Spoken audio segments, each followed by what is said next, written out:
Good evening. Welcome to the April 17th, 2023 meeting of the Stillwater City Council. At this time, I'm going to call the meeting to order, and we have some representatives here tonight from Boy Scout Troop 828 who are going to help us with the Pledge of Allegiance. So Scouts, if you want to come up, and everybody else, please stand up for the pledge.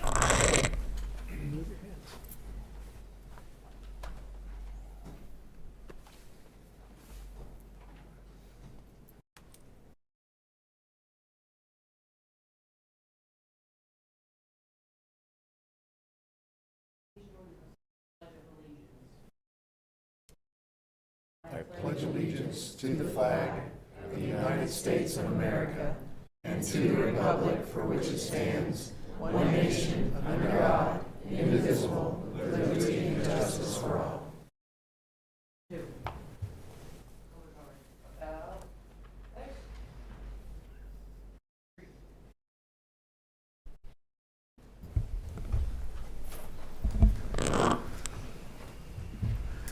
Thank you, Scouts. We appreciate y'all being here for our meeting. I know this is a requirement for one of the merit badges, which is fantastic. We appreciate y'all being here. I think more people in our community should try to go get the community merit badge by coming out and participating in city council meetings. So thank y'all. All right, council, first up on the agenda, we have our consent docket. Comments or action on the consent docket? I move approval of the consent docket. We have a motion and a second to approve consent. Please vote. Consent docket's approved with a vote of 5-0. Public comment on items not scheduled for public hearing. I don't think we have anybody for that, so we will drop down to public hearings. Item 6A is to receive public comment regarding the proposed fiscal year 2023-2024 operating budget and consider action to incorporate changes presented during the public hearing and other changes identified by the council, and return to the council for review at the May 1st, 2023 meeting, or direct staff to proceed with adoption of the budget on May 1st as presented in the attached schedule. CC-23-59. Did we have good notice on the public hearing? Yes, we do. Thank you. Christy Cluck. Yes. Good evening. Christy Cluck, Finance Director. And the proposed fiscal year 24 budget that was advertised for the public hearing, I want to just confirm that there's been no changes since you all saw that at the presentation at the May 27th meeting.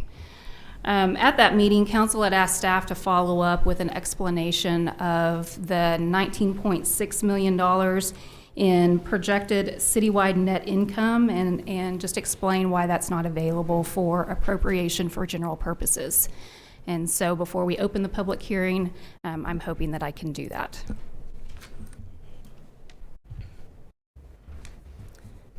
So our total projected revenues in fiscal year 24 is $153.4 million. And that is represented here in this left column, that colorful column there.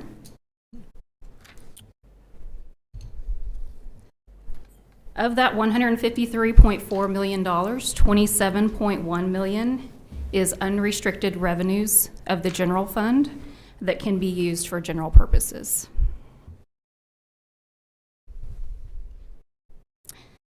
$62.8 million is unrestricted revenue of the SUA operating fund.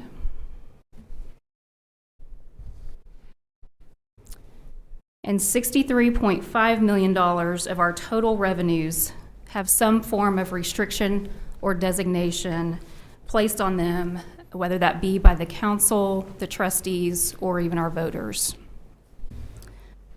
Examples of those restrictions are water and wastewater revenues that are designated for reinvestment in the water and wastewater systems. That represents about $22 million. 1 cent sales tax restricted for transportation projects, that's about $9.4 million. 1 cent sales tax restricted for the SUA, which is $9.4 million. Visitor tax, which is restricted for destination marketing efforts and visitor development amenities, that's about $1.3 million.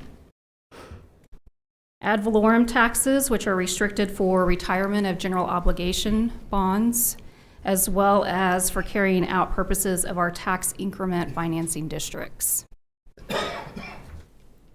And then capacity payments on the Stillwater Energy Center are designated for retirement of the revenue bonds that were issued to build that facility. That's about $4.2 million. And airport revenues restricted for airport purposes, which is about $3.1 million.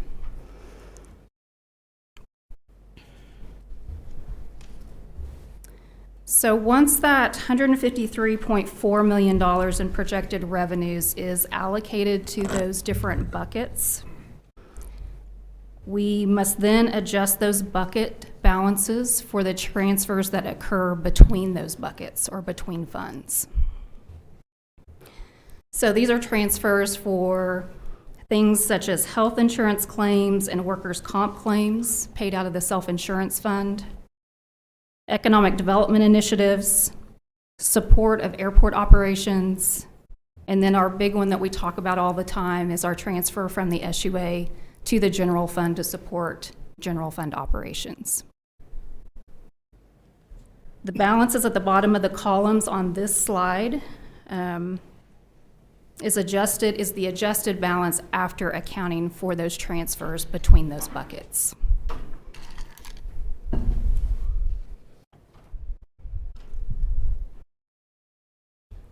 So after adjusting the revenue buckets for the transfers between those buckets, we can then adjust the buckets for the proposed annual expenses. Total proposed expenses for fiscal year 24 are $133.8 million. So the balances at the bottom of the columns is the adjusted balance of the buckets after the expenses are accounted for. The unrestricted general fund bucket is left with a zero balance. The unrestricted SUA operating fund bucket is left with a negative $2 million. We offset that negative $2 million by dipping into our available fund balance, which we talked about pretty extensively at the March 27th meeting.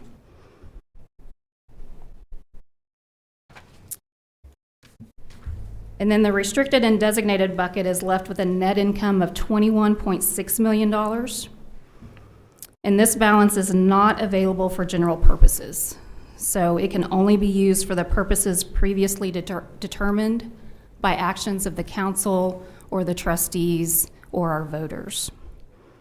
So this balance of $21.6 million will sit in these designated and restricted funds until a qualifying project is ready to move forward. And so again, those are things such as transportation projects, water projects, wastewater projects, and debt retirement.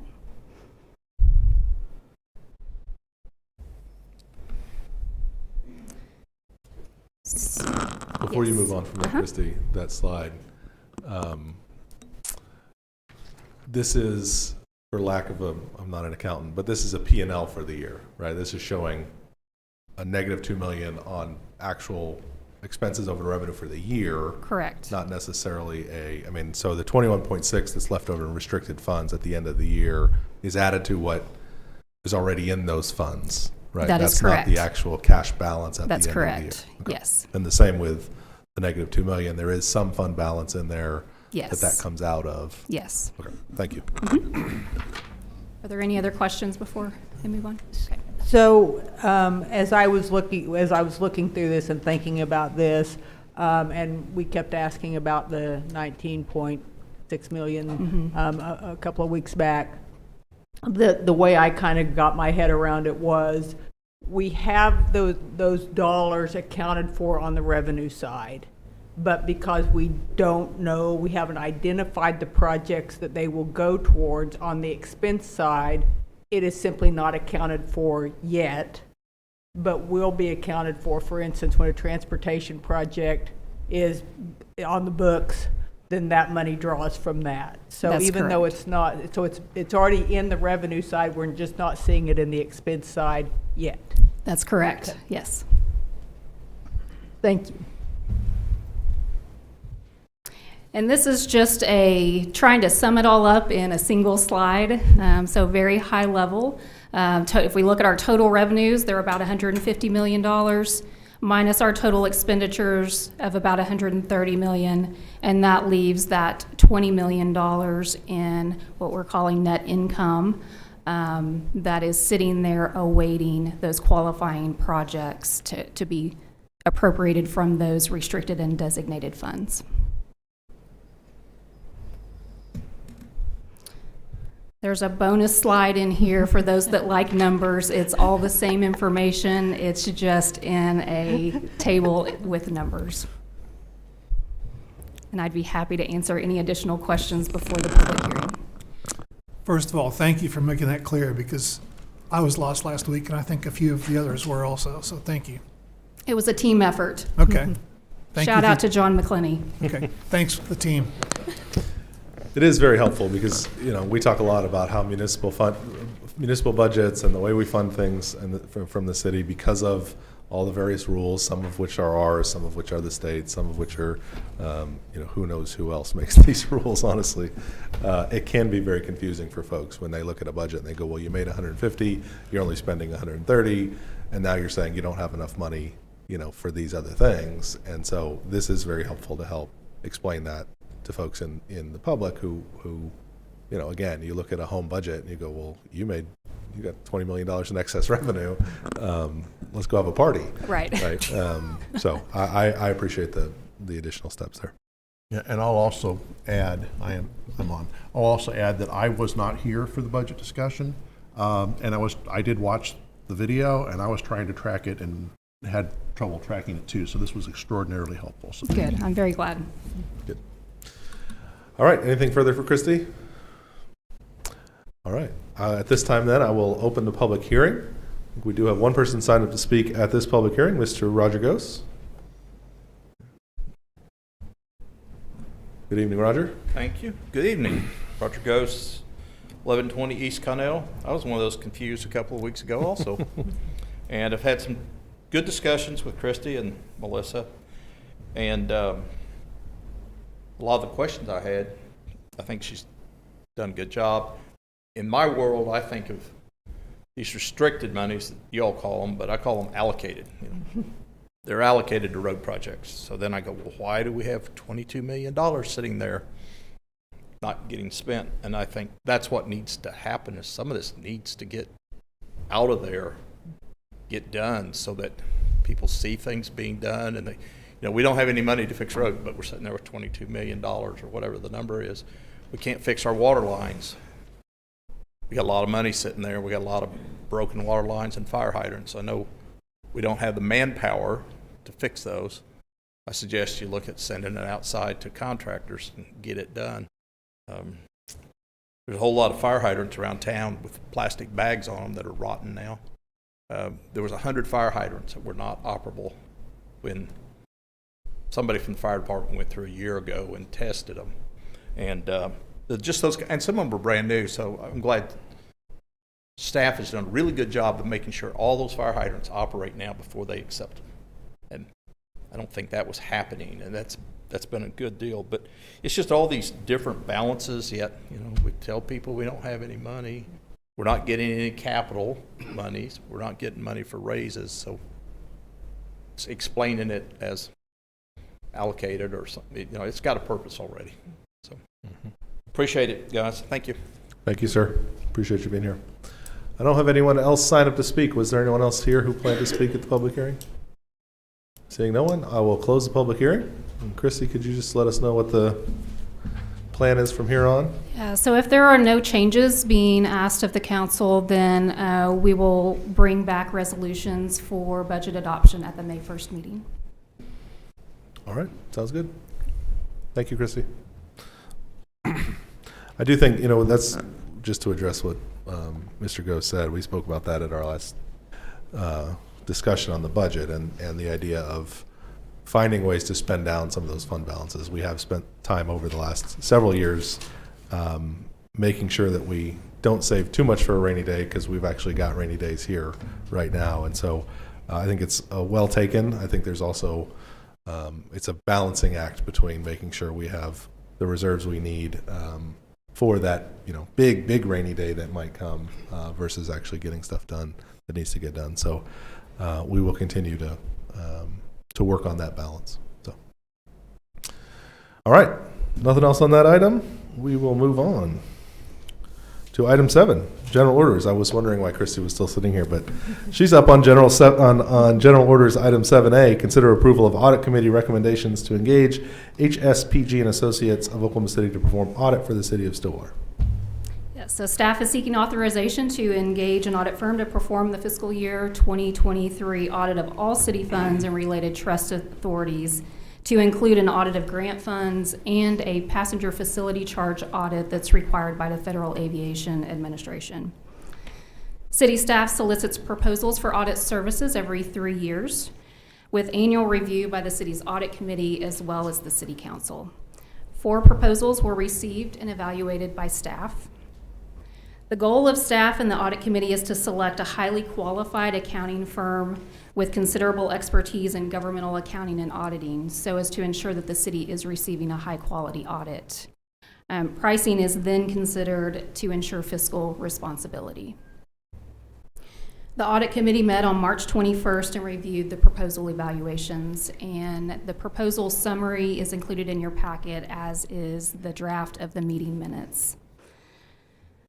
In reaching a recommendation, the audit committee gave specific consideration to the close qualification scoring of the top 2 firms. They scored 98 and 96 out of 100.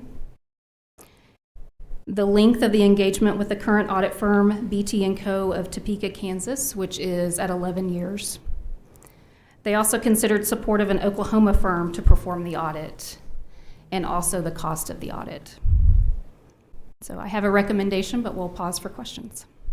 Councilors, any questions? Well, I'll just also comment that I have the privilege of being the city councilor assigned to that committee, and there was a pretty robust conversation around stick with what we have and what we know, or branch out to another firm. And one of the things that was talked about a lot is the idea of fresh eyes coming in and maybe identifying things that we're not thinking about today. You mentioned an Oklahoma firm, but it was, there was also a conversation about, we were sort of disappointed we only had a handful of firms apply, and one of the members suggested maybe a 5-year cycle might be more attractive than a 3-year cycle. You have work to do to see if it's even legal to do that, and but there was a real good conversation around this, and the audit committee was very comfortable with this choice. But it wasn't necessarily an easy choice, because we had a lot of good history with BT & Co. Yes. Further questions? What's your recommendation? So the audit committee recommends that the firm HSPG and Associates PC of Oklahoma City be engaged to perform the audit for the city of Stillwater and related trust authorities for the fiscal year ending June 30, 2023. Councilors, further comments or action on the recommendation? Motion to accept staff recommendations. Second. We have a motion and a second. Please vote. The staff's recommendation is approved with a vote of 5-0.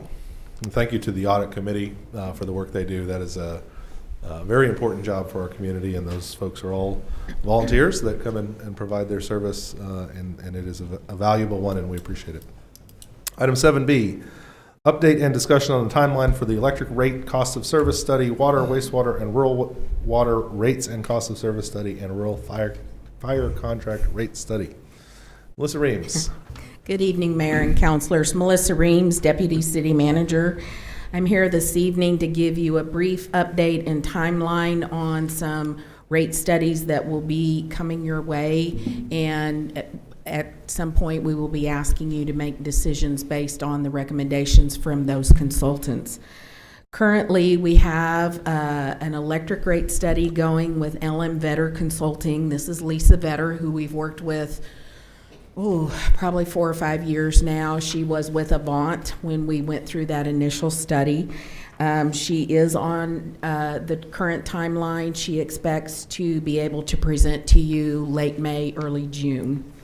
Water, wastewater, and a rural water rate study. It's a rate study and a cost of service study together, and so is the electric as well. That's with New Gen Strategies. Again, we've used NewGen over the years for different rate studies, and water is had been with Avant, and now we've moved to NewGen. We got a little late start on that water. He is going to have some preliminary numbers for you the 1st of June, so we can look at that. Jacobs Engineering presented to us when we were over at the community center, meeting over there on stormwater. And again, I am more and more looking at stormwater as a utility. That presentation is available. They put forth their recommendation in October of 2021, and we will bring that back for your consideration in June when we bring back the other studies. And finally, we have contracted with NewGen Strategies to do a rate and cost of service study on our rural fire contract. And if you'll remember right now, individuals that live outside the corporate city limits can insure their property, so to speak, with a $100 rural fire contract. That limits the amount that we will charge them for a response call to $2,000. And so that, to me, is a bargain in any market. But we want to make sure that we don't have the people inside the corporate city limits subsidizing the people that live outside the corporate city limits. So that's why we're doing the rate study there. That one we probably can bring to you in June. Dave will be done with that study. But again, we have a little bit of time on that one. Those are calendar year agreements, and you can start renewing that agreement in December. So we could legitimately start talking about that anytime between June moving into probably October would be the latest I would push that one. Right now, there's no impact to the budget, but these are potential revenue sources as we move forward. And I'm happy to answer any questions that you might have. Counselors? Are the other, in terms of changing rates, are they based on calendar year or fiscal year? It depends, and in the past, we've tried to split them up. So water, wastewater would be adjusted in July, and electric would be adjusted in January. But we can do this however we see fit to do this. There's nothing carved in stone. I think trying to split it up so it's not just such a big burden for our ratepayers is certainly a consideration that we want to work on.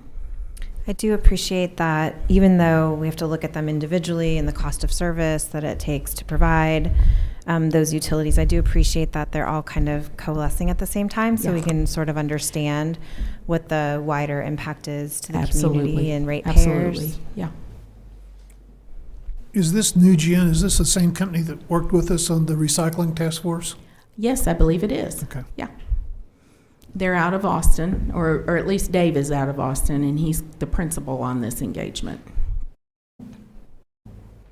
I also appreciate that we try to stagger when those get implemented, just so we don't hit people all at once. Right. And I think he will bring in a staged implementation. We can't make up a couple of years of lost ground overnight. That's not going to do any of us any good. So. Thank you, Melissa. You're welcome. There's nothing further on item B. We'll move to item C. Just consider authorizing staff to proceed with the replacement of an animal welfare facility in a public safety district on the November 14th ballot measures. Melissa?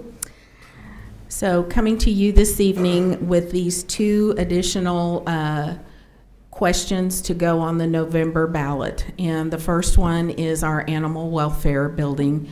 That building was dedicated in 1984, I think, and it has served us well, but much like Fire Station number 2, it's outlived its useful life. So we need to start looking at replacing it. Staff has hired an architect, out of Tulsa, Brian Thomas, and he is also the architect for the Stillwater Public School District. So he's going to be working with us on this animal welfare building. He is going to get to a conceptual design so that we can have a very good feel for how much money we need to ask for on the ballot. And we had our kickoff meeting with him and his wife, Mary, last week. And I think we've got a fairly decent handle. We've got 3 proposed properties for you all to consider. Currently, Bill Millis in engineering is going to do pros and cons because each site has its downside and its upside. So we want to make the best decision that we can with the money that we're going to have. So that's the first ballot question that I would like for you all to consider. And then secondly, a couple of years ago, the legislature enacted, it was Senate Bill 838, and I think this is and it created for citizens or for municipalities a Oklahoma Public Safety Protection District, and this is the act that creates those districts. By a vote of the people, by 60%, it's not a simple majority, but it's by 60%, we can add 5 mills to everybody's property taxes each year. And that money is dedicated, according to the act, I was trying to get there. So purchasing and maintaining public safety equipment, purchasing and maintaining public safety vehicles. So in my mind, I see police cars and fire apparatus.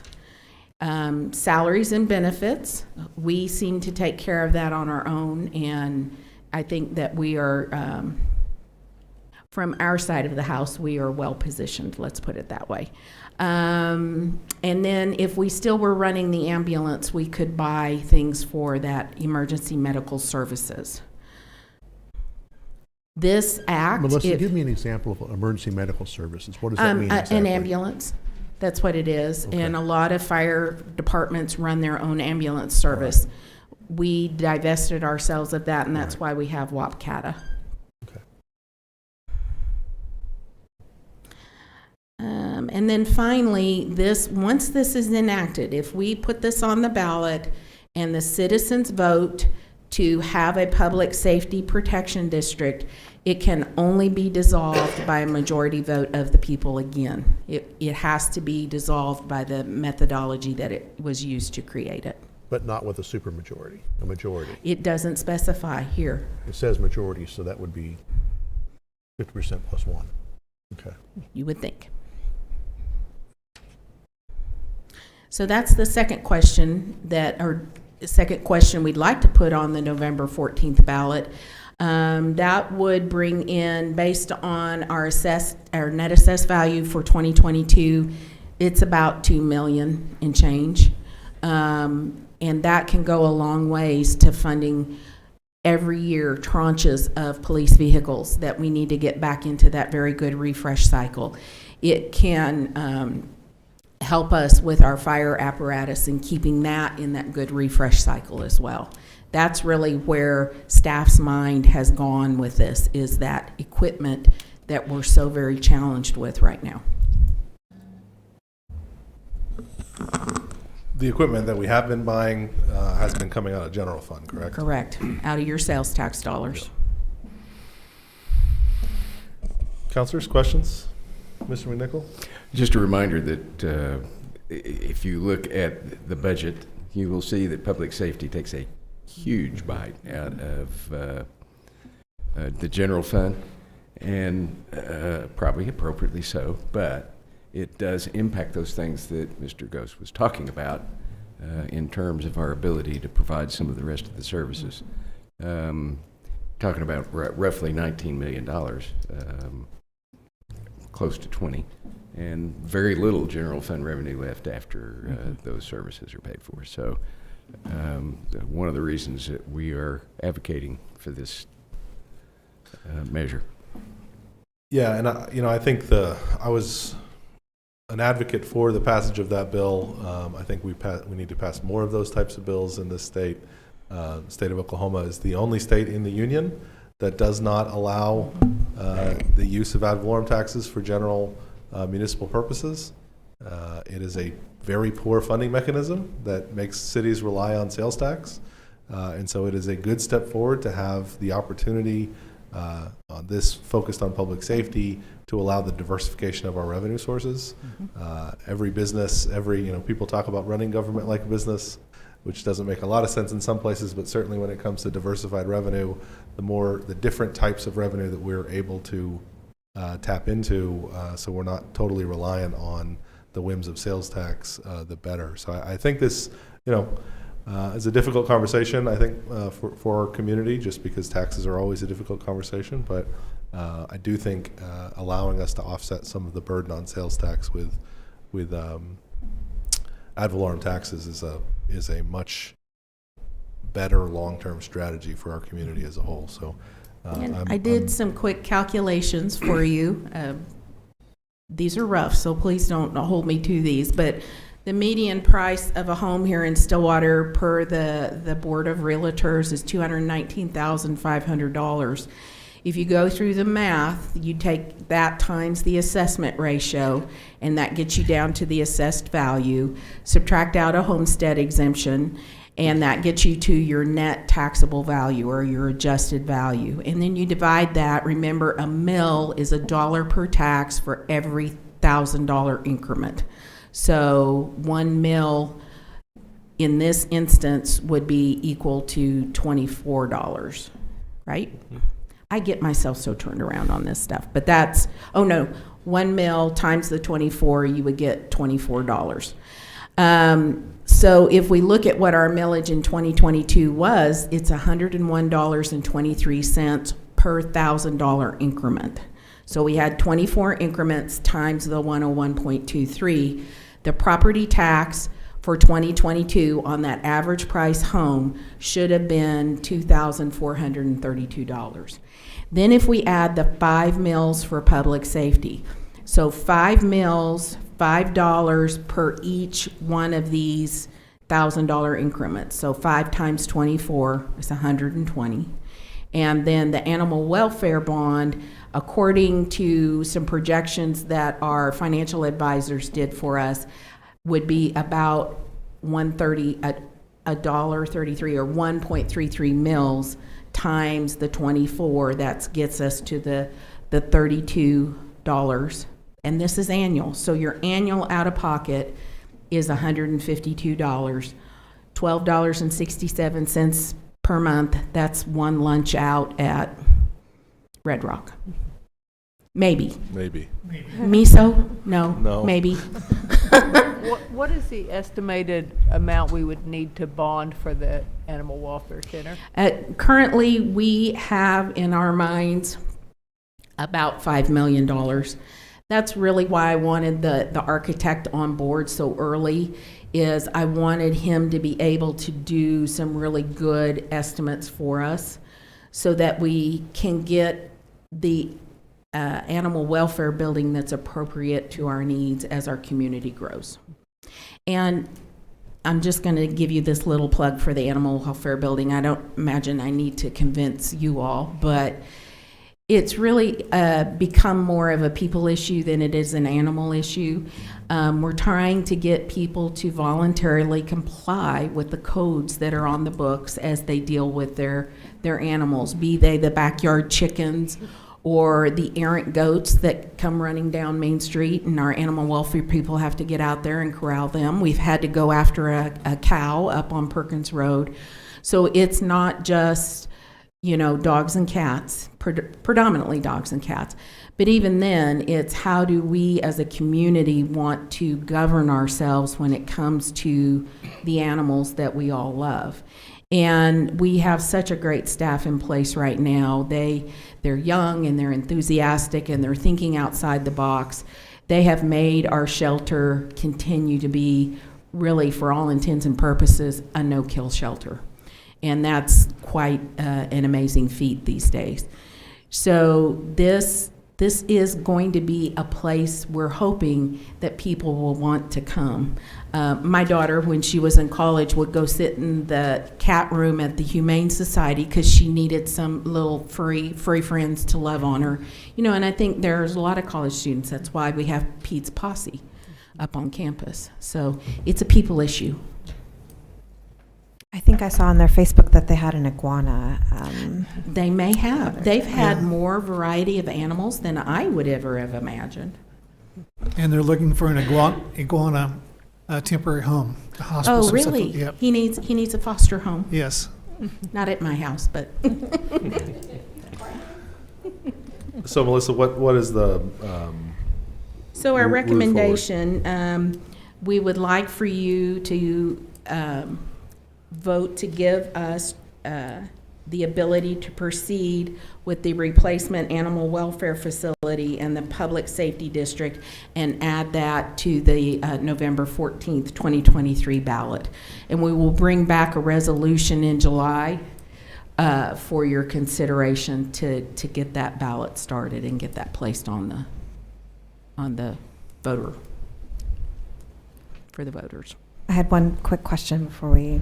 In our last ballot initiative, we had a really nice public-facing campaign talking out with the public as the intention for Oh, this yes, to be the ma'am. same. So Dawn, do you want to join me for just a minute? Dawn has been our team's leader. Time is going to be to Stillwater like MAPS is to Oklahoma City. And that's why we keep using Together Investing in Municipal Excellence. But Dawn's developed the timeline, and of course the timeline is fluid and changing, but I will let her speak to that right now. Good evening. We have mimicked much of our Fire Station 2 campaign with the animal welfare, and we built out an entire timeline, including presentation tonight. But that includes multiple opportunities to meet with community stakeholders and voters, whether it's face-to-face at hosting various community meetings, even including online, so that we can reach that audience that would prefer it that way, to include a survey to kind of get some feedback a little bit, that would go through our new website, and then also just to meet with some of our community groups around town. And so just very much like the efforts with Fire Station 2 to get that feedback. And we've kind of learned from things we could have improved upon and built that into this. So does that help? yep, thank you. Okay. Maybe it goes without saying, but I'm going to say it anyway. Let's not build an animal welfare for today. Let's build one for 20 years from now. Yeah. Because, we only get one shot at this every 20 years or so. So let's make sure we can grow into it. Right, right. Yeah, and I agree with that. I've heard stories that basically this facility was undersized the day we opened it. And we need to make sure it's built appropriately for the future, Yep, just like we do with water systems. exactly. And that's part, again, why we wanted the architect on board, so we could maybe add alternates. And maybe we don't do it right now, but we want expansion part of the project so that we could continue to develop and expand. Okay. Counselors, any action on the staff's recommendation? I move to approve staff recommendation. Second. We have a motion and a second to accept the staff's recommendation. Please vote. With a vote of 5-0, that recommendation is approved, and we look forward to hearing more about that ballot measure. We will bring that back to you in July. Thank you. Item 7D is Johnson Controls presentation regarding performance-based efficiency contract, consideration of approval of a performance-based efficiency contract, and possible action. So we have heard from Johnson Controls back in January, and they are back this evening. We have been able to work with them to get a financing arrangement that I think will be better suited to our community and our needs. But they are here this evening, and I want them again to come up and present to you their projects that they have selected to move forward with in this. And I think this is a phased approach. I think we will see them back again with a second phase of projects as we can tolerate them. Anyway, I'm going to turn it over to Caleb Camerunas. He's here along with some staff member or team members, and I will let him take it from there.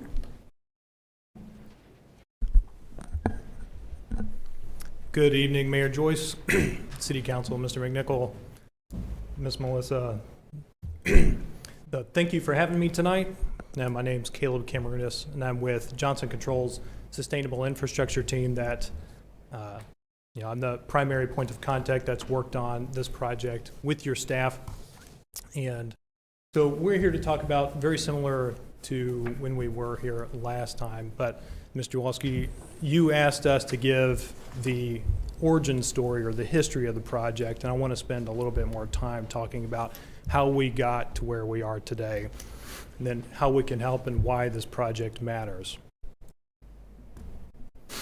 So probably 3, 4, 5 years ago, the city staff was looking at different projects, different issues that we have around town, and thinking, wouldn't it be nice if we could work on this project? Wouldn't it be great if we can work on this project? And some of what goes into that is an understanding that there's an issue. We're not able to execute this project right now for whatever reason. And part of what we've seen in working with staff is this idea of limited revenue sources but increasing costs. It's begun to be a snowball of an issue. And normally what happens on projects or with cities is the idea of deferred maintenance. So when the budgets start to get tight, one of the things that naturally gets cut is working on equipment. And when you don't maintain equipment properly, you begin to see failing infrastructure and a heavier burden placed on capital improvement plans. And so the city staff was tasked with, how do we solve this issue? How do we go out and find something that's creative with the budget that we have? And this project was a result of it. At the same time, we had the Renewable Energy Task Force working on the Energy Action Plan. And some of the things that the Energy Action Plan focused on was the idea of, let's lead in Oklahoma by example. Let's focus on efficiency first. Let's look at LED retrofits in city facilities where practical. Let's try and implement a 10% LED retrofit in our streetlights annually, tighten some of these leaky city buildings, and add smart thermostats to increase efficiency. And the result of the city and the Renewable Energy Task Force effort is this project. So how Johnson Controls can help, the whole idea is really looking at the budget that Stillwater has and the facility state that exists right now and increase efficiency. And when we're increasing efficiency, we're creating savings, and all we're doing is taking those savings and redirecting them to projects that currently do not have a funding source. So this little bit of a roadmap that you were asking us for, we went back, spent some time, and actually made some phone calls. Thank you, Mr. John, for the help on the origin story. So I already went over a little bit of this. Wouldn't it be great if we can work on these projects? And back in 2021, the city was introduced to the idea of performance contracting and saw a solution to a lot of the issues. And the route that was decided to be taken was an RFP process. So the RFP was put out in January of 2022, and we received the RFP, we reviewed it, made a lot of phone calls again to Mr. McClenny, talking over the project, what exactly was the city looking for, what's the history of the project, and we decided to submit a proposal. And all the proposals were reviewed, and then an interview was conducted. And the interview selection committee was staffed by 4 Renewable Energy Task Force members, 2 of which, hey Robin, I didn't see you earlier, 2 of which are here tonight, and a few city staff members. So Mr. James Driscoll was on the selection committee, as well as Mr. Lawrence Smith, Becky Taylor, and John McClenny both participated. And after listening to all the interviews, all the proposals and interviews were scored, and Johnson Controls was selected in June. The selection was presented to the city council, and we were approved to conduct an investment grade audit on the project, which is really just, digging through the current status and putting a project together. So immediately after approval, we began to work with city staff and conduct interviews. So if I sent my engineers out and we walked through all the city facilities by ourselves, we could probably determine all of the issues that the facilities have, but it's a whole lot easier and better to interview city staff and find out what are the problems that you have, what are you actually interested in addressing. So that way we don't develop a Johnson Controls project, we develop a City of Stillwater project. And in those interviews, we ask questions about, what are the issues that you have? What are the goals that you have? If the budget permitted it, what would you do today? So really trying to figure out what the city was interested in and what their goals were.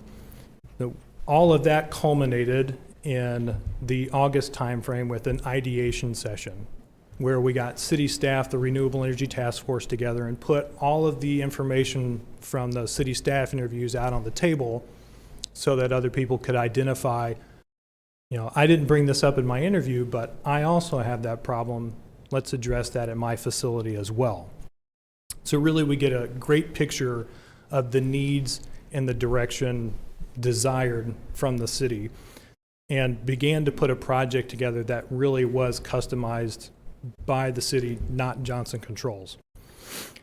After that process, and we developed the project, we sat down with Mr. McNichol and Ms. Reams and really started to right-size the project for Stillwater. So we had, there are projects that are contributors and there are projects that, contributing to the savings, and there are projects that suck those savings away. So the effort was really, we've got this long list of projects and needs. How do we put these together in the right way that addresses financial stewardship as well as mitigating risk? So there are facilities that have equipment that are at greater risk than other facilities, and those were the ones that we focused on. And finally, in the March timeframe, our councils worked together, and Ms. Carnley and our council approved the terms and conditions of our final contract. So that's the roadmap, is how we got to here.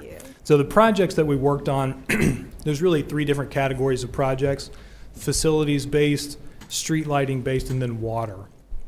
So in the facilities, we're working on 450,000 square feet of interior LED lighting retrofit. And then 46 of your facilities, we're going to seal the envelopes, and 187,000 square feet of HVAC retrofit at the municipal building and the library, as well as updated controls at both. So all of those projects combine for a 30% facilities energy reduction. So when we begin a project, we target somewhere in the realm of 25 to 35% energy savings. So on the facility side, we're doing pretty well. On the street lighting side, it was a home run. So we're working on 4,372 street and security light LED retrofits, as well as control modules. And that project, or those 2 projects, achieve a 66% energy reduction. On the waterfront, 13 facilities are improved with water conservation measures for a 12% water reduction. And then for water meters, there are 49 large water meters that are going to be replaced or repaired. And what we're trying to achieve is increasing the accuracy of those meters so that the city is treating water and that water is going through those meters. So we're trying to ensure that the city is compensated for the water that's actually flowing through. So by large meters, you mean industrial meters, or what does large meter mean? Anywhere from 2 inches to 6 inches. Okay. So really just not residential meters, sir. So the financial highlights of the project is $13.52 million. And in total, we're saving $22.5 million over the term of the project. So breaking that down a little bit, the utility savings is $9 million. Operations and maintenance, we're saving $10.8 million. And then those water meters that we were talking about, those aren't savings, that's increased revenue. So the revenue increase due to the guaranteed accuracy of the water meters is $100,000 annually. A little bit of a recap on those statistics. The percent savings in water for those facilities is 12%. And then the combined total of the facilities energy savings as well as the streetlight energy savings is 47%. So if you remember, we target somewhere between 25 and 35% energy savings. And for this project, it's a savings of 47%. I'm very excited about that. It's fantastic. So the financing rate in, the ups and downs of the market right now, we're able to secure with our partners a 3.74% interest rate over a 20-year period. And finally, that annual measurement and verification where Johnson Controls comes in and proves that we're performing as we're performing, that's reviewed by you and signed off on, annual $36,000.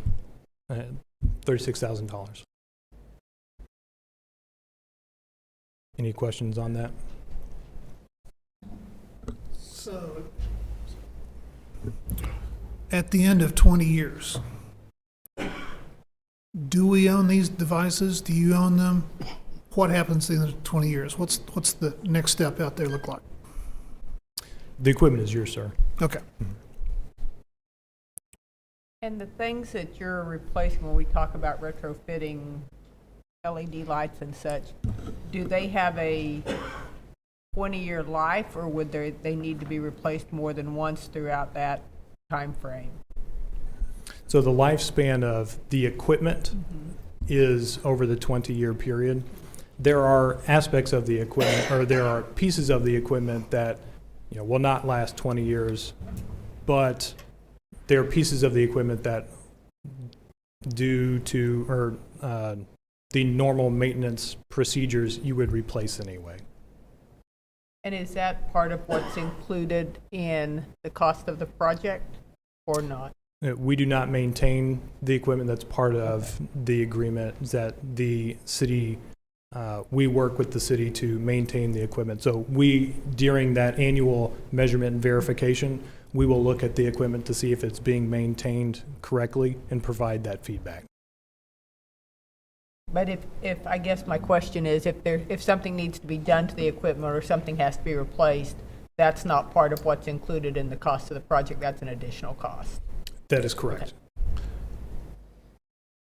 I- Is it being accounted for in that O&M savings number? Ask that question On your again. slide, you had a savings of 10 million on operations and maintenance.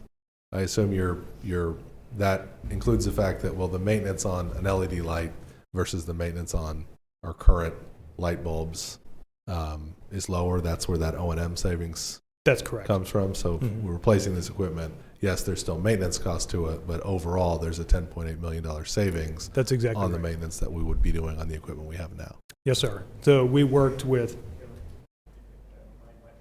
Please. If you could come to the microphone, we'd appreciate it. Just a couple of clarifications. One for you. In regards to the lighting components, we do have a 10-year warranty as part of the project. So if there's costs incurred for the lighting, that's under warranty. And because of our national relationships, we buy a lot of lights. And, we're able to get a really good warranty as part of the project. And then for the other equipment, the operations and maintenance numbers that we had for the full amount, we actually worked in conjunction with the city. So individuals within their departments, they shared some information with us, and we had a back and forth about the kind of savings it would generate when we put in this new equipment. And so all of those numbers were vetted through those folks. But it really comes from putting in new equipment when you have old deferred maintenance. If you have really old equipment and you continue to maintain it, it costs more and more and more to maintain it because parts are obsolete and things of that nature. Thank you. Thanks. Yeah, Pete is right. So we worked with city staff to ensure, that we're not going to take the entire O&M budget. That would be unreasonable. So if we're replacing the equipment, you want the appropriate amount left over in that O&M budget to maintain the equipment. In your presentation, I heard you mention that you looked at mitigating risk. Could you give me an example of the risk you're talking about there? Yes, sir. So the two places that mitigating risk was taken into account was the library and the municipal building. So the equipment on the library, I think the average age is close to 30 years old. And they've already started to see some of the equipment fail. And the specific type of equipment that's there, it's once some of it starts to fail, you know that the rest of it is en route. So what we tried to do was to mitigate the financial burden that's on the way and replace that equipment preemptively. Thank you. Yes, sir. So you showed a $13 million project cost, $22 million total savings, something like that. Yes, sir. I mean, with the financing costs, with the annual measurement and verification costs, what is the total, is that project size 13.5 over the life of the 20 years, or is that the before financing and annual maintenance? The before financing. So do you know what that number is after financing? Not the exact number, but it is less than the 22.5. Do we know that number?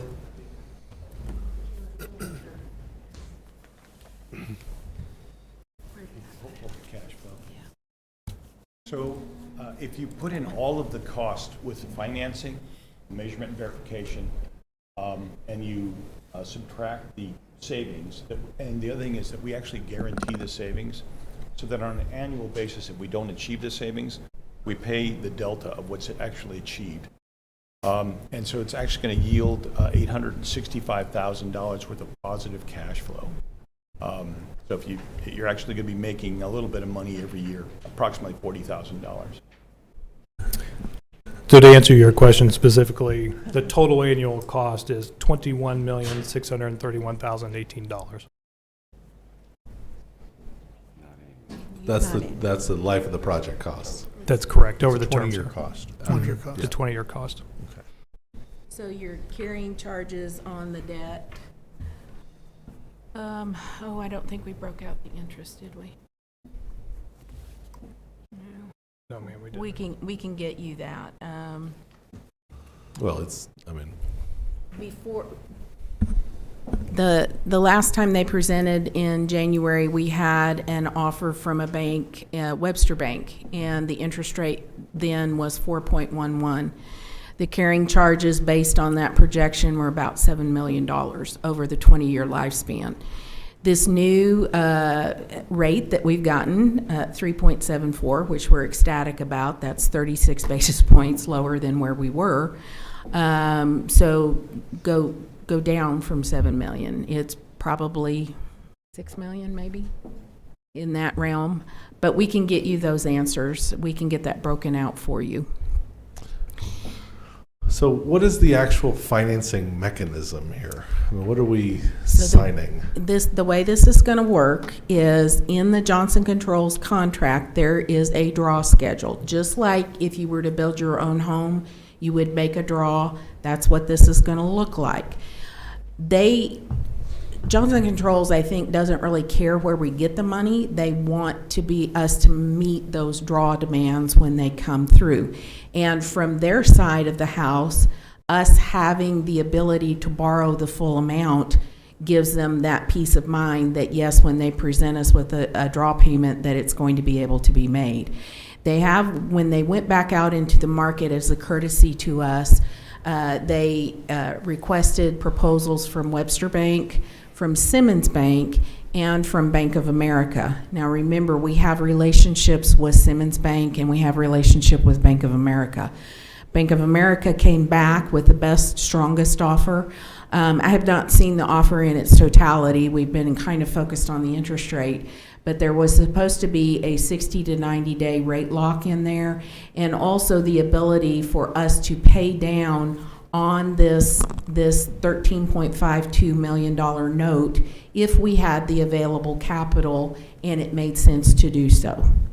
One of the examples of that might be Lauren and the electric utility had already proposed an LED lighting project for street lights and the security pole lights. Just real quick, I'm sorry. No. I hope that was going to be a simpler question. Oh, okay. Is this the SUA would be borrowing That the money question from is a still bank? up in the air. The city's not. We think, I mean, realistically, the city should borrow this because the bulk of the Through improvements. what kind of a mechanism, though? Is it a, Well, Mayor, if it's I a may- TELUP. It's a tax-exempt lease purchase. The project financing needs to be reviewed by bond counsel. It's a tax-exempt lease purchase agreement. It is specifically authorized under the statutory authority to enter performance-based efficiency contracts. So the approval tonight would be to approve entering the contract and to proceed with the project financing. It does require an opinion of bond counsel, and closing of that project financing would come back to the city. so within that financing mechanism, are we pledging those certain O&M budgets, or where are we actually designating which Yes. parts of our budget are being pledged against this long-term debt? Well, Christy and I haven't quite figured out how that mechanism's going to work. But basically, what I think you're budgeting for is you're budgeting for that annual payment in our debt service fund. And so, again, where do we get the money for debt service? It comes from an ad valorem request, and I haven't even thought through whether this might be, I don't know, we're gonna have to look at that. I don't think it necessarily would be something we could add to the tax rolls. So we have to budget for it. So my understanding is that there would be certain savings in electric of power that we did not have to buy. So Sure. a portion of that budget would come from electric. The same thing holds true with the water. And again, a majority of this, because the systems that are being replaced are in general fired by electricity, with the exception of the heat. And there would be a savings in gas as well. So those amounts would be applied to those accounts.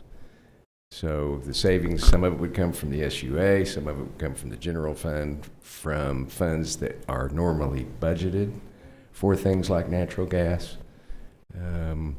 But again, a lion's share of it would come from the SUA in power that we did not have to purchase.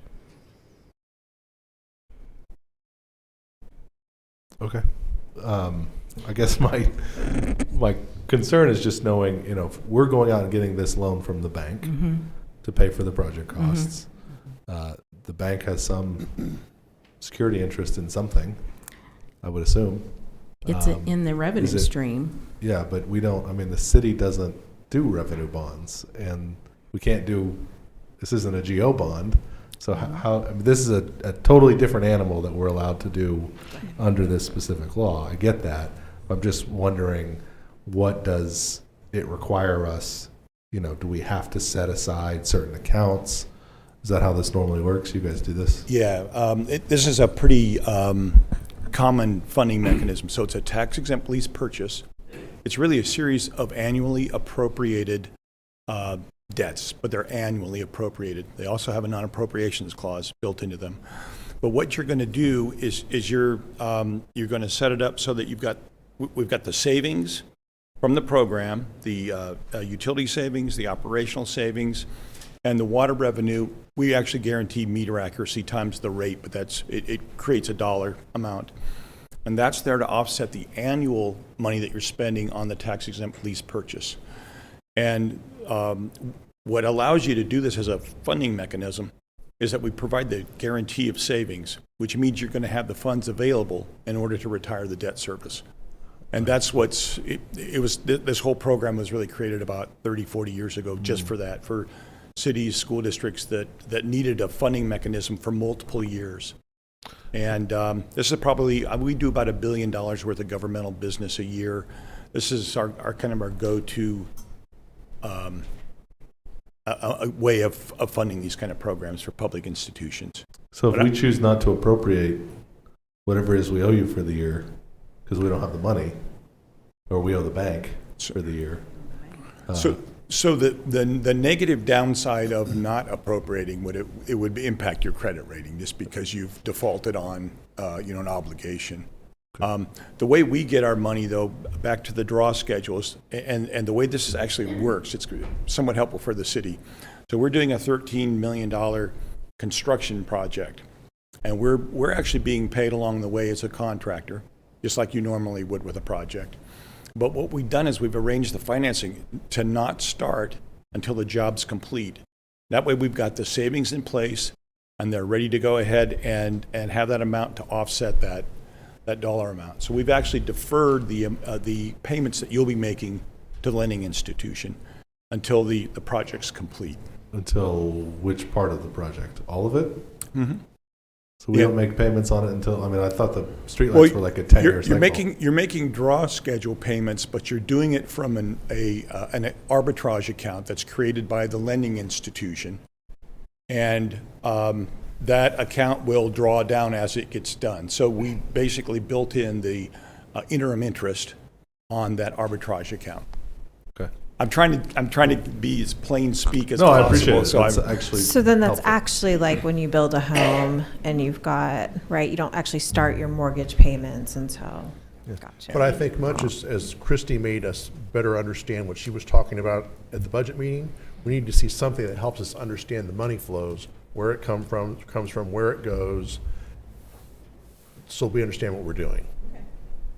Is that fair? Yeah, I mean, I think that helped. helped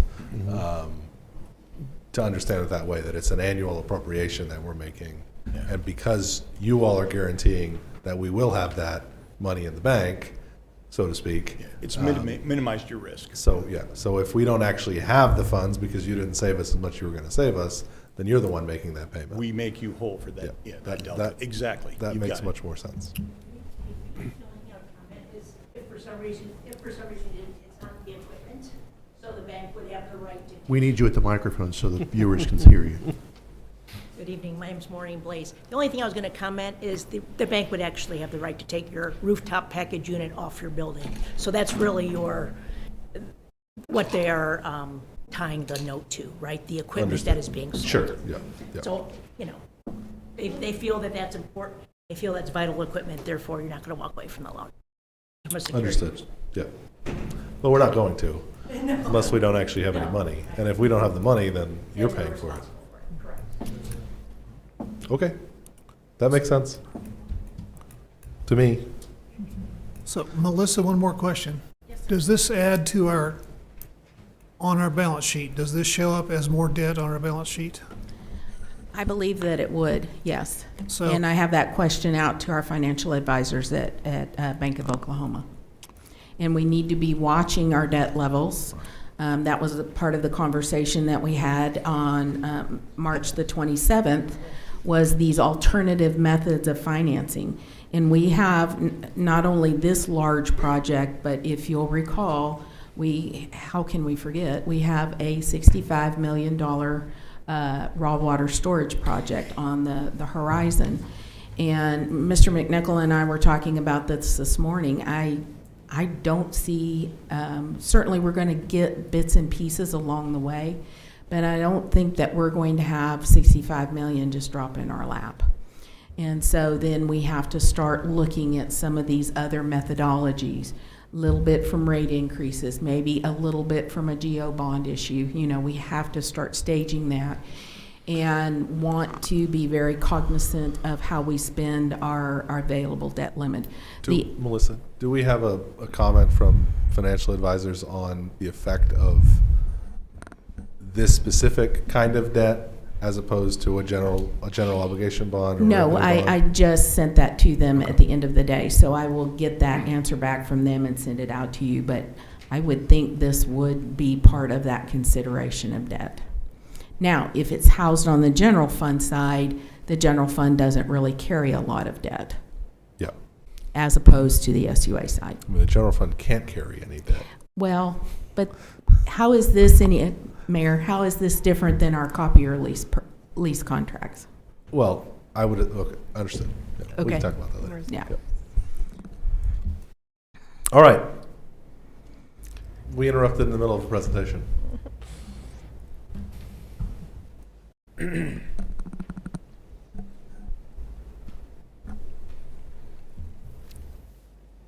Okay, all right.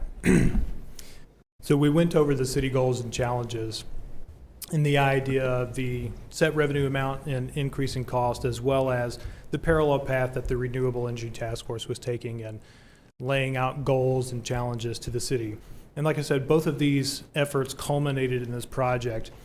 And we're going to go through some of these solutions and outcomes that the project produces. So like we saw, the project saves and reinvests $22.5 million into needed projects with no other funding.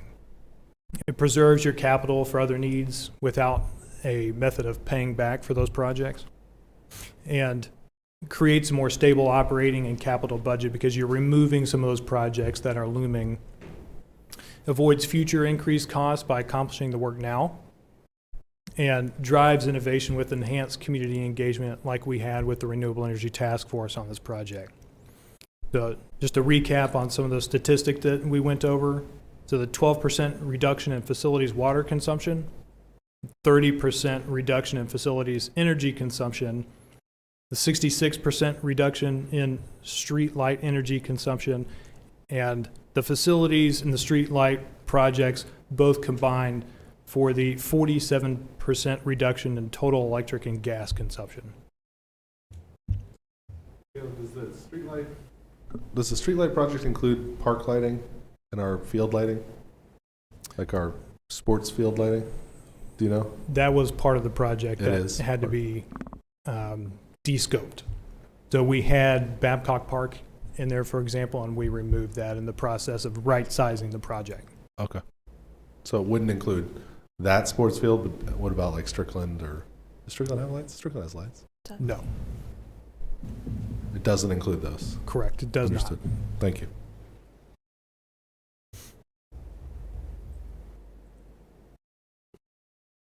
What else? Is that the end? not. That's the end of the Okay. presentation. Sorry about that, yeah. Counselors, questions? So Mrs. Carnley, exactly what are we being asked to do tonight, if anything? Well, you can certainly take action on approving a performance-based efficiency contract with Johnson Controls.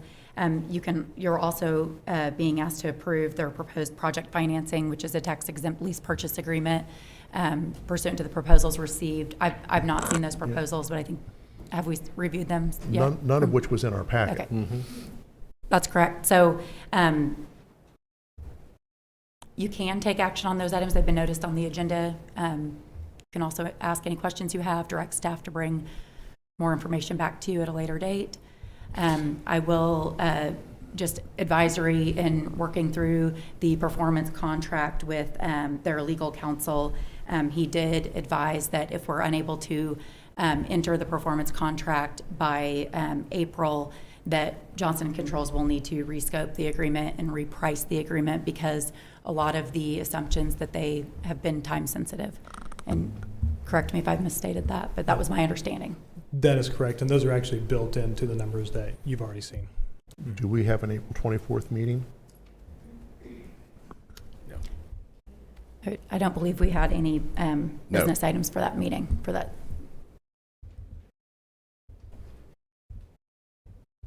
I mean, if you want a special meeting for that evening, we can certainly do that. Well, I can't vote yes on documents I've not reviewed.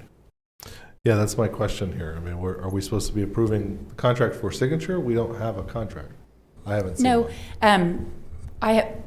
the terms and conditions are legally acceptable. I've reviewed those with their Yeah. counsel, but there wasn't a final contract until we know how the council wants to proceed with the project. If you were to not want to do the total scope, that would affect the project and then the project financing. So we were just kind of on hold until council decides how to proceed. If we were to approve to proceed, is that enough for the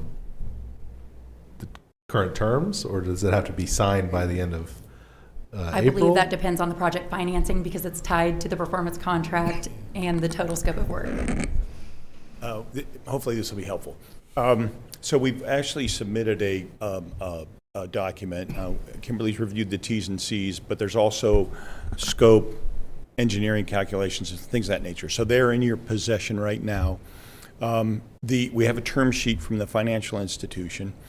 What you could do is approve the project in concept of the $13 million and the ability to enter into a financial transaction, and then empower the administration to work out the details. But they're in your possession right now, and we could go over all the details with them to finalize that.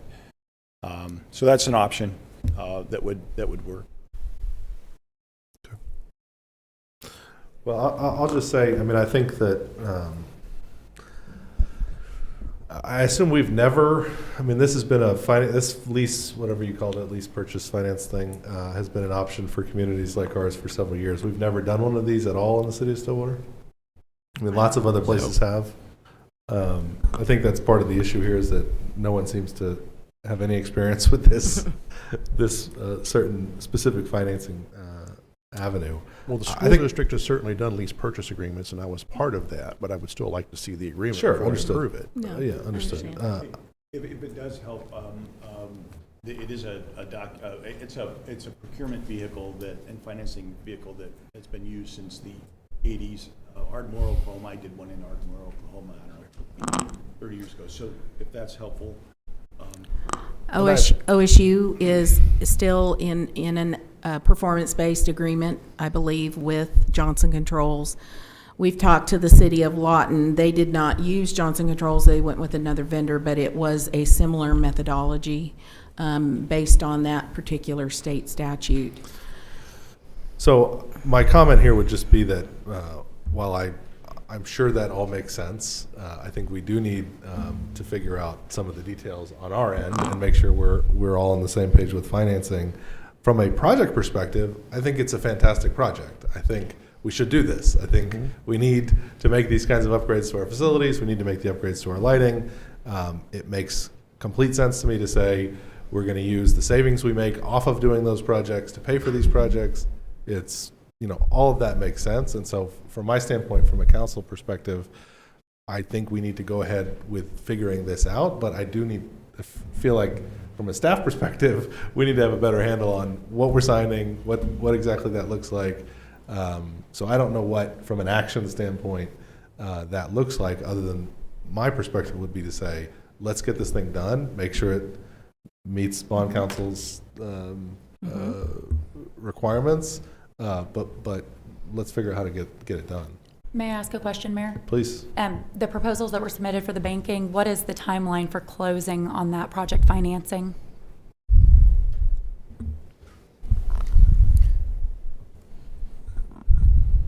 The term sheet requires a interest to proceed, like signing the term sheet within I believe it's 8 days. So Friday of next week, just to say, we're interested in proceeding with you, and that term will continue for, it's not 60 days now, but it was 60 days on Friday. Okay, thank you. So would the council be amenable to a quick special meeting on the 24th? I would. I don't think that's a problem, yeah. I mean, if we need to get something done, yeah, I would just, if we can get everything together and everybody feels good about where we are, then yeah, let's. Sorry, has the city, do we have the proposal sheet, the term sheet? Yes, ma'am. Okay, thank you. These proposals, I believe, were due back on the 13th. It was a pretty quick turnaround, and we just wanted to have some idea of what that key interest rate would be to the project. Understood. So I think if we're going to try to push this to a special meeting on the 24th, I don't know that we need to take specific action to table it or anything like that, but except to say. No, we can just bring it back on the agenda and with recommendations from our financial advisors and bond counsel at the next meeting, along with the full Can you contract. get all that stuff by the 24th? We will do our best. Okay. And let me emphasize, it's not that I distrust anybody, but I have a fiduciary responsibility to the city, and I need to read this stuff before I approve it. Well, I want to make sure the staff has read the stuff before we approve it, because that doesn't feel like we've all been privy to all the different documents at this point. So I agree. I mean, it sounds like there's still a lot of unknown from our standpoint. So I appreciate the presentation, appreciate the work that you guys have done. I know this has been a long process. I know the Renewable Energy Task Force, and I appreciate the members that are here tonight being here. And again, I think it's a project that will benefit our community greatly. We just got to get our T's crossed and our I's dotted. I's dotted? I's dotted. Thank you, Caleb. And I agree with Yes, all sir. that. And to Melissa's point, those were submitted on Friday. No, that was a quick turnaround for the Sure. staff to review. Understood. Thank you all. Yes, sir. Thank you.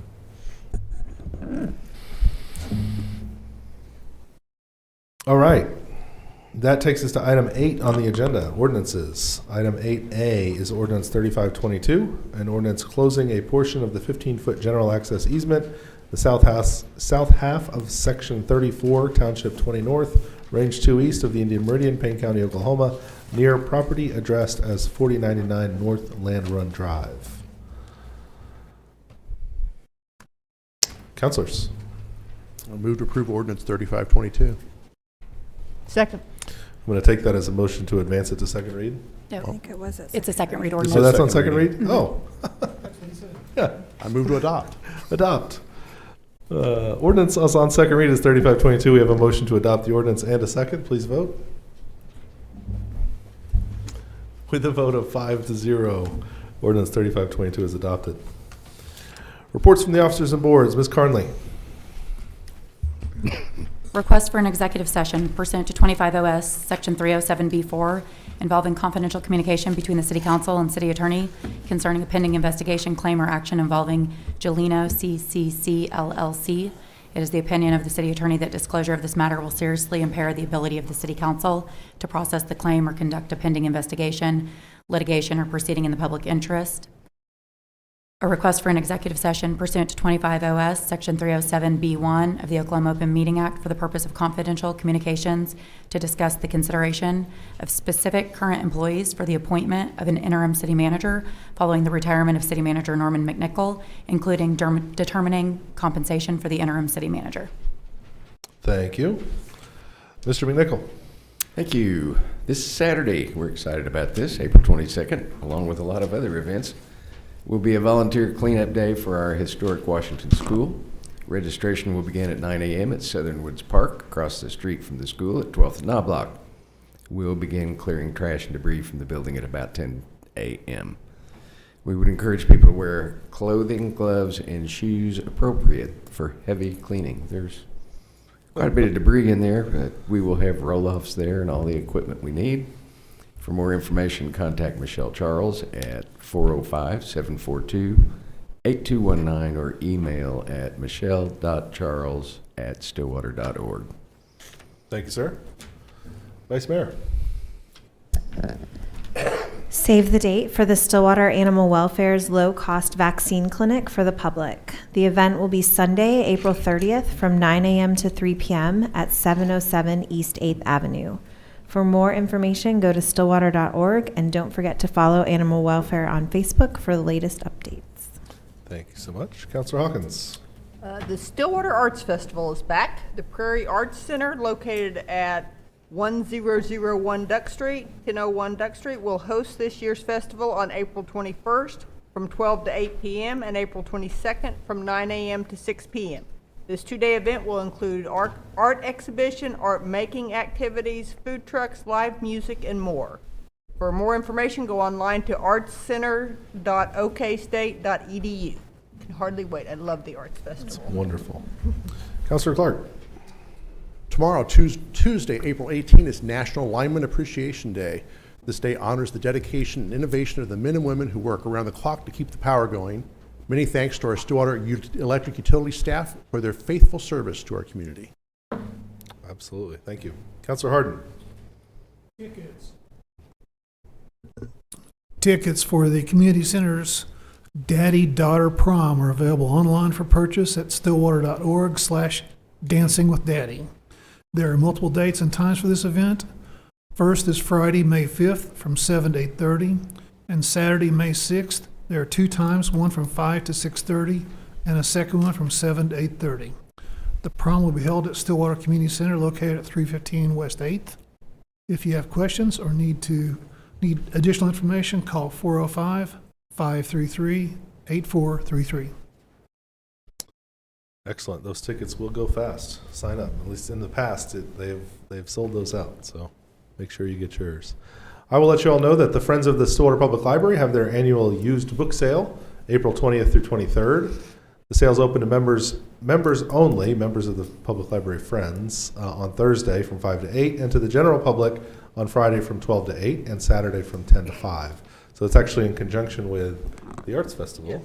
So you can go buy some art, and then you can walk over to the library and buy some books. The event will finish up on Sunday with the $1 bag sale from 1:30 to 4. The event will be at the Public Library located at 1107 South Duck. For more information, go to stillwater.org/library. All right, at this time, I move that we recess the city council meeting. Second. A motion and a second to recess city council. Please vote. The vote of 5-0, the Stillwater City Council will now be in recess. At this time, I'm going to call to order the Stillwater Economic Development Authority meeting for April 17th, 2023. Questions, comments, or action on the consent docket? Motion to approve the consent docket? Second. We have a motion and a second to approve consent. Please vote. With a vote of 5-0, the consent docket is now approved. Item 5A, receive a quarterly economic development update from the Chamber of Commerce and our old friend, new Chamber CEO, Elaine Zanotti.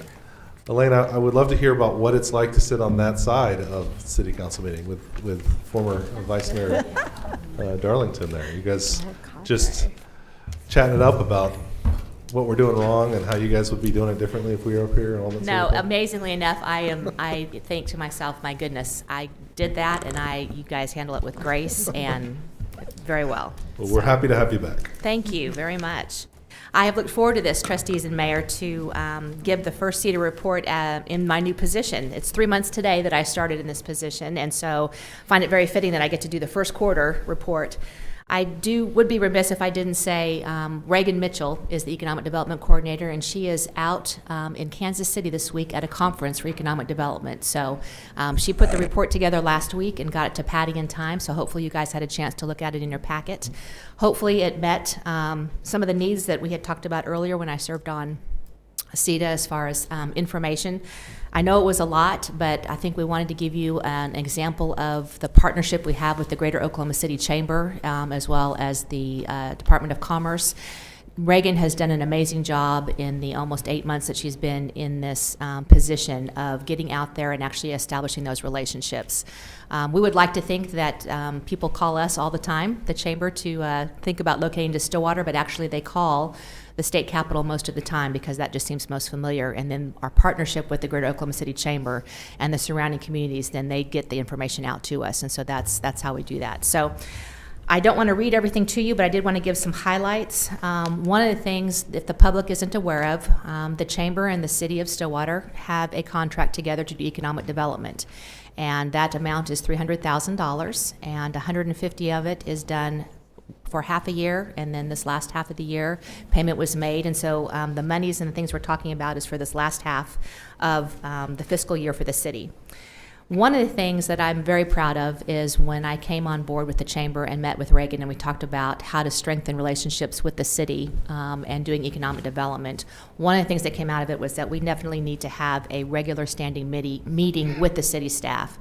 Relationships don't just happen overnight, and we want to be able to have a relationship with the city staff, especially those that are doing economic development, to a point where it's easy to call them up and if we have questions, and we don't just do it when something comes into play. It also helps define roles. In our mind, the Chamber is the front porch into the community, and when businesses and opportunities are happening, usually the Chamber is the first step they do as far as coming into our community. We want to put that best foot forward. We also realize when it's time for us to, if it moves on to a bigger and more impactful situation, that is when the relationship with the city comes into play, and we step back and let the city do what they do best. So we are excited to say that on a monthly basis, Reagan and I meet with city manager as well as Brady Moore and Melissa Reams to talk about economic development, things that are happening. So we have those conversations so that things aren't done at the last minute, and that there's an understanding of what we have done as the chamber and what the city is going to do as far as next steps. So we are excited about those monthly meetings, and those happen the first Monday of the month. The other thing we've talked about doing is partnering with the City of Stillwater, the Chamber of Commerce, and Visit Stillwater to do a piece called Grow Stillwater. We have not done that in a while, and one of the things that we want to do is tell the story of Stillwater better to incoming individuals and businesses that want to locate in our community. And that Grow Stillwater piece then will be a piece of every piece of the chamber of what we do, the city, as well as Visit Stillwater, so that there is a very good representation of not only the basic things in our community, such as healthcare, school systems, housing, but there's also a portion of that as far as why are people moving here? What are those quality of life pieces that are happening within our community? So there's a better piece to do that. So we are in the process of doing that and looking forward to working with them on that. We also want to figure out a way for business retention and expansion program. And one of the things that Reagan and I talked about, and as I'm learning in this new role, is we have got to be out there and establishing regular conversations with those entities that work already with existing businesses to help ensure that those doors stay open and that there's opportunities for funding for them to expand, provide some enhancements to their businesses, that we have those relationships. So we have already met in February and March with the USDA Rural Development, the Oklahoma Finance Authority, the Oklahoma Department of Commerce, and Central Rural Electric to secure funding already in the amount of a $100,000 expansion project for an existing local business. Not ready to be announced what that is yet, but great partnerships, and those begin by doing those. So this is for already small businesses that exist, and to me, that's important. Growing our economy is two things. One is it's obviously bringing economic things into our community, but it's also taking care of those entities that already exist in our community, so I'm excited about that. The next part is my favorite part of this report that you guys will see, and it's about current or in-progress chamber projects that are high-paying and high capital investment. The first thing I wanted to do is tell you that Reagan and I attended a Department of Commerce meeting at the Norman Chamber of Commerce and realized there are reports, and I believe you got 2 of them, on 2 entities that come in. To me, that is valuable information that you guys need to know in the public, and that's how many jobs is it creating? What kind of salaries are we talking about? What kind of jobs does it create, not only for the entity coming in, but if they have spouses or significant others that might also need jobs in this community, what types of those things happen? So I realized those were bulky. I won't go into detail on them because I'm not going to pretend to know what Reagan already knows, but hopefully you found that information helpful. I sent it on 2 projects, and we'll talk about that. One was the USA Rare Earth Project, and you got the economic impact analysis on that. And I had a direct quote from the project manager, Bob, and I want to read it so that everyone can hear it. We recently held our board of directors on a visit for a tour and board of directors meeting. We finished initial building construction, lighting repairs outside, painting the exterior of the building, new roof, and exterior concrete pads for industrial gases, argon and nitrogen. We are now focusing on industrial utilities inside the building and all the piping that goes with that. Scoping and engineering work for those activities is going on now. We identified the area for lab scaling manufacturing and have painted and put new LED lighting in that area, as well as epoxied the floor. Once we finalize the D round funding, there will be another flurry of activity to try and compress our time frame till initial production, which currently is the first quarter of 2024. And so far, they plan to be on time. So that's exciting to hear about rare earth.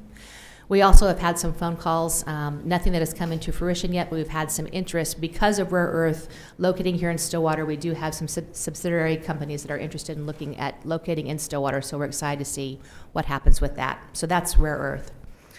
Project Mayflower, and I'm going to diverse just a little bit. I'm learning that these project names have pretend names because companies 9 times out of 10, if they are seriously looking, do not want their names for multiple reasons done. So this is Project Mayflower.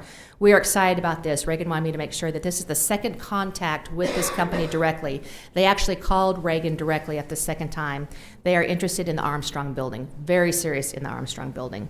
So I wanted to let the public know and you know that the Chamber is responding to round 2 of the company's request for proposals. We've been told through our contact with the Greater Oklahoma City Chamber Chamber of Commerce that the client is very interested in the Stillwater community following our Round 2 submission. This project represents $145 million capital investment. The project represents 218 direct jobs, 295 total jobs, direct and indirect. So that 295 would be if they have a spouse or significant other that would be coming into play. So we are very, very excited about that. Probably the most exciting one is C. It's called Project Wheelhouse, which I can now say is the hub. When we did this report to you guys earlier in the week, that was before the contract was signed. We are proud to say that Project Wheelhouse, or the hub, owned by the Tonkawa Tribe of Oklahoma, marks a renaissance in quality of life and entertainment projects in Stillwater. Outfitted with the top-of-the-line facilities and amenities, this main event-style venue will be a hub of activity and entertainment in our community. It's located on a 23-acre tract of land on Perkins Road, east of the railway. It was proposed as a site for development for this project. The land is zoned commercial general, and although it technically exists within the boundaries of Stillwater's industrial park. We are very excited. This represents a $30 million capital investment, 20 full-time jobs, and a plethora of other part-time options for our college and high school workforce. The employer also offers an earn and learn program that pays $2 per hour that an employee works towards the tuition of that employee. We are excited to say that pickleball courts inside and outside will be included in this project, a bowling alley, a movie theater, video games, both hand and virtual, and a sports bar and grill. And if you guys want to know what an example of that is like, they have done one in Tonkawa off of exit, I don't remember the exit, it's off of I-35 in Tonkawa, but it's right there. We are very, very excited about this project, and we are going to work with them to do a formal announcement to that, but just want to let you guys know that I think this is one of those things that hits a home run, and I give all credit to Reagan. I came on this on the very end of it, so I'm excited about that. The other part of our contract with the city is to participate in regional and statewide cooperative marketing programs that provide access to business intelligence databases and joint recruitment opportunities. When we attended the program in Norman with the Department of Commerce, it was called Know My Community, Grow My Community. And that's where we found out that there is a database that's accessible to all of us who do economic development to provide that type of information that you guys would need about a potential business coming into the community. Both Reagan and I felt it was very, very important to share that information with you because that's what you want to know, right? If a business is coming to Stillwater, what is it that's going to do economically impact our community? So we are very, very excited about that. There's a reason why we partner with the Greater Oklahoma City Chamber, because they do a 10-county area to help figure out what businesses work. So what happens is a business will call them, they'll say what their interests are, and then that information goes out to all of us, and then we can figure out, do we have that building space? Do we have that land use? Does that make a good fit for our community? And so I'm very excited to say that so far that's worked out very, very well, and we are very excited. The last part of this is about offering educational programs and access to resource providers to assist small businesses and entrepreneurs. The Chamber of Commerce, we host a monthly legislative breakfast forum. It's the first Friday of the month from 8 to 9. It's a wonderful way to stay connected with our state legislators as far as what's happening at the state capitol and things that might impact our community.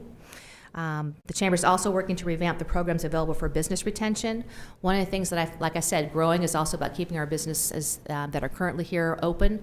So we are looking at partnering with Meridian Technology Center as well as some of the banks around town to do some sessions for small businesses so they understand what it means to do payroll, what it means to have insurance, what it means to do marketing if they don't have a big budget. Those types of things I think help instill the security that those businesses that already exist have an opportunity to have some learning sessions for them. I had the opportunity to present with Brady at a statewide conference for clerks, and Teresa, you were there as well. And we did a presentation on strategies to build a stronger and vibrant community. And I've never been more proud to be a part of this community as far as things that are happening with our downtown area, with Rare Earth and other things that are happening. And we also had a 5-panel that had a member from Vibrant Stillwater, Rebecca Eastham. We had Brady with the city, Corey Williams, who's doing the construction downtown, Reagan, who's doing economic development, and Jason Mays, who is working with Rare Earth to kind of do the manufacturing side. And we started with about 40 people, and then we had a session that the speaker could not make it, so we ended up with 50 additional people, and we got a wonderful email stating that it was one of their favorite presentations and that Brady and I really answered a lot of questions, and it was great dialogue. So proud to have that relationship, and I think that's coming just because of the relationships we're having with the city. So excited about that. And last but not least, one of the things that I find very passionate about is I'm going out and doing 100 visits in 100 days with our chamber members, and I'm doing it with a combination of our large businesses, our small businesses, and our community investors. And one of the things that we found was our businesses on Perkins Road are struggling. And in order to kind of help ease and let them know that the chamber understands and wants to help, we are doing for this month, we're starting it in April, it's called the Purchase on Perkins. And anyone who shops any of the businesses on Perkins Road has the opportunity to turn in their receipts to us. And at the end of the month, we're doing a $1,000 giveaway. Thanks to Simmons Bank, Oklahoma Community Credit Union, Bank First, RCB Bank, and the Stillwater Chamber actually put money in to do this giveaway. We have over 600 receipts that have been turned in, and it's halfway through the month, so we're very, very excited. If you shop at a chamber member, then your name is entered in twice. If it's a non-chamber member, you enter in once. And I've been going around and talking with those businesses, and some know about it and some don't, and so it's been great to go in there and do that. But I hope it increases the need for us to understand that Perkins Road, it's going to be wonderful when it's done. We do make up words when we drive on it now, and we understand that, but these businesses are needing our support, so we are doing those initiatives. So I will stop at that point and answer any questions. Thank you, Elaine. Trustees, questions? Well, Elaine, I just would like to say that I really appreciate the level of detail in this report. It's a big contrast from what we've been used to as a city council, and I appreciate the effort that went into it. As we get, I know there's going to be some refinement to the contract, and there's going to be some deliverables in there. Yep. And I look forward to seeing those plugged in here as well, but thank you for the leadership you're showing. Thank you. I would ditto that and just say, it sounds like you've just kind of been relaxing for the last 3 years. The Purchase on Perkins Road idea was, I think, a fabulous idea because I know those merchants are hurting. And so I saw that on social media and just thought, gosh, what a great idea. And so I hope that's really successful for the next several months. Oh, and thank you again for all the detail and the reports that came from Oklahoma City, because I think they're, you know, I'm a geek, and so I think all of that's interesting. It's so great to see you in this role. It's so exciting to see you in this role and know that you're representing our community as people are approaching and thinking about our community for business. You seem so well suited, as is evidenced in the reporting. It's just really helpful for us to know what those dollars are going towards. That transparency is really beneficial, I think, sitting here where we are now. Yeah, just keep it up. Good. All right.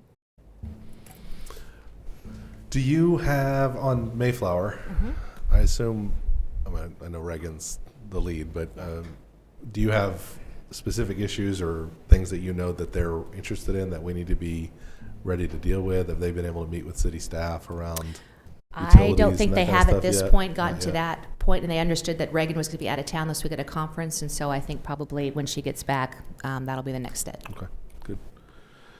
Cool. Great stuff. Good to see you. Thank you. It was good to be here. Love this community, and not being on that side of it means I can maybe be on this side of it and make a difference, so appreciate it. We appreciate the work you're doing, and certainly Reagan, Yes. interacted with her a couple of times as well, doing great work there too, and I know a lot of your staff is getting geared into their roles, and we're excited to see what you guys do over the next several months. Thank you. Appreciate Thanks, it. Lynn. Thanks. Item 5B is consider approving a downtown TIF implementation policy recommendation for GMC Properties Small Business Enhancement. Yes. Good evening, trustees. Brady Moore, Assistant City Manager. An application is before you to review tonight for a small business enhancement assistance that was submitted by GMC Properties LLC for an exterior facade improvements at 202 South Main Street. Just as a quick reminder, the Small Business Enhancement Program is valid for exterior building improvements only, and assistance is not to exceed 50% of the actual expenditure up to $15,000.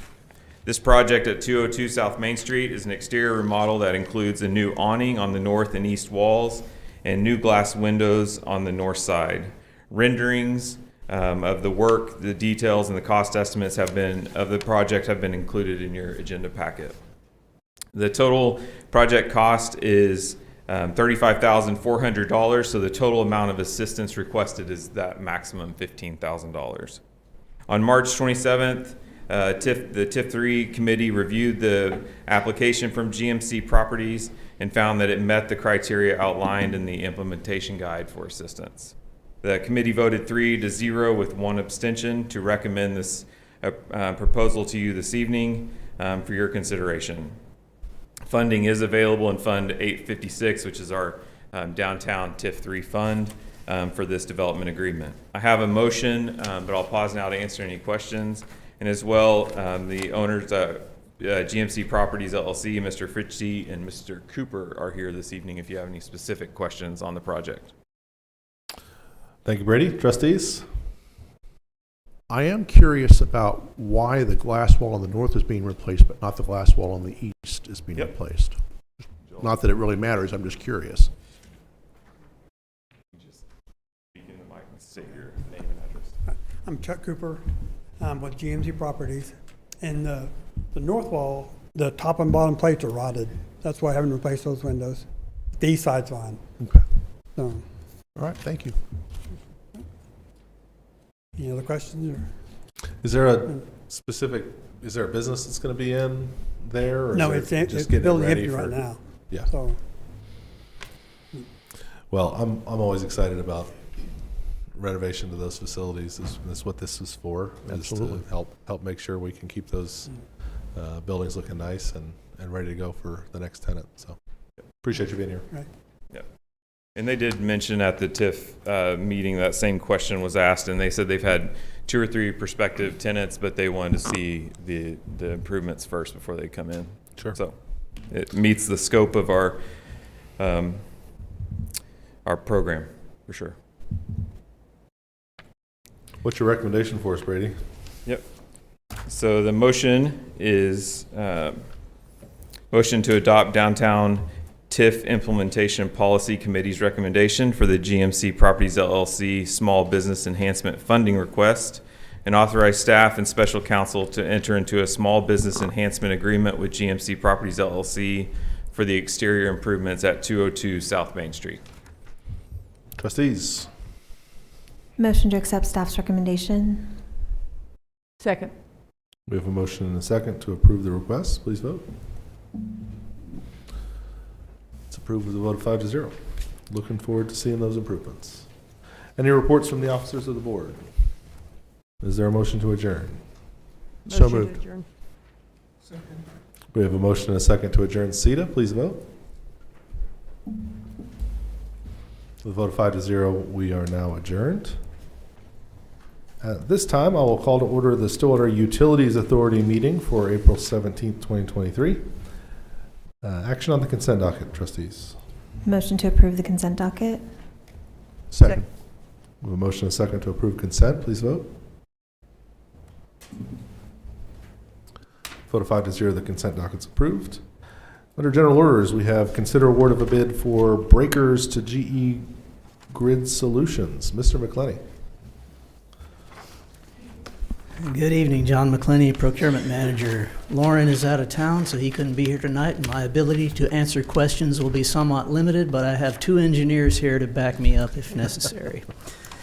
On November 16th, 2020, the trustees approved the 6th Avenue Transmission and Distribution Relocation Project, and this is in anticipation of the rebuild of Highway 51. Staff has been working with Burns & McDonnell to procure long lead time materials and equipment. Specifications and bid documents for 69 kV circuit breakers for Kinsey and hospital substations were prepared and bids solicited. 69 kV circuit breakers are necessary to build out the new terminals at each substation. We received 1 bid from GE Grid Solution LLC in the amount of $524,430. GE would not accept our terms and conditions, which will require additional time to negotiate, and the city attorney has reviewed those proposed terms and conditions and provided us with direction. I will note this is the 3rd attempt to procure this equipment, and due to supply chain issues, long lead times, and the fact that there are very few suppliers of this type of equipment, we're unlikely to get a better deal. The prices listed in the bid are valid until April 22nd, therefore staff is asking for approval at this time, and the 3 of us will try to answer questions. You're not going to stand up here and explain to us what a 69 kV breaker is? It's a great big circuit breaker. I assume it's like the ones on the wall, Just except like just those, bigger. except it's huge. Look, it's 69 kilovolts. Trustees, questions for Mr. McClenny? Is there anything in the, you said they provided markups in the negotiations. Is there anything that would require additional approval? I think I can answer that question. The bid document allowed them to take exceptions to certain things that they did take a couple of exceptions which have been reviewed by the department and the director and the manager's office from a technical aspect. I reviewed the legal documents. They supplied some additional terms and conditions, but they were only applied to the extent that the existing contract documents were silent, so very few provisions were there. I reviewed those and provided a recommendation to Lauren Smith, Electric Utilities Director, on Friday that they were acceptable to proceed with the contract. So they've been reviewed from a legal standpoint and a technical standpoint. Thank you. So we have agreement between us and the vendor. We do. Excellent, thank you. Well, then what's a recommendation for us, John? We recommend a motion to award the bid for the 69 kV circuit breakers to GE Grid Solution, authorize the general manager to execute the contract in the amount of $524,430. Would say upon satisfactory negotiation of terms and conditions, but it looks like we're kind of already there, and authorize expenditures up to $576,873, and that includes a contingency. Trustees? Move to approve staff recommendation. Second. We have a motion and a second to approve the recommendation. Please vote. With a vote of 5-0, that bid is accepted or approved. That motion's approved. Okay. Thank you, John. Thanks. I'm looking forward to seeing that breaker box that those go in. Did you bring it in short too? Yeah. We can take you outside and show you. Any reports from the officers of the board? Is there a motion to adjourn? Motion to adjourn? Second. We have a motion and a second to adjourn SUA. Please vote. Vote of 5-0, the Story Utilities Authority is now adjourned. And at this time, I will reconvene the Stillwater City Council meeting. We are at item 11 on the agenda. Is there a motion to enter an executive session for the purposes requested by the city attorney? So moved. Second. Motion and a second to enter executive session. Please vote. The vote of 5-0, we will now enter executive session.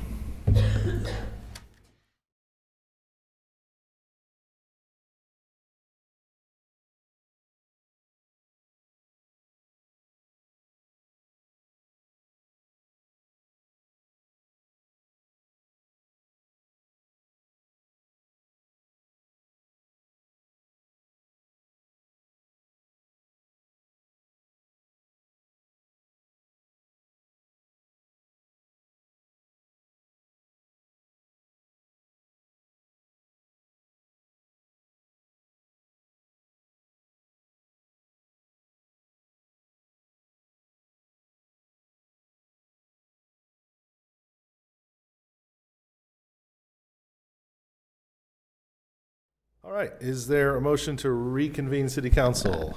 Motion to reconvene? Second. We have a motion and a second to reconvene city council in regular session. Please vote. With a vote of 5-0, we'll now back from executive session and regular session. Ms. Carnley, any recommended action on the executive sessions? No recommended action on either executive session. Thank you. If there's nothing further from the council, is there a motion to adjourn? So moved.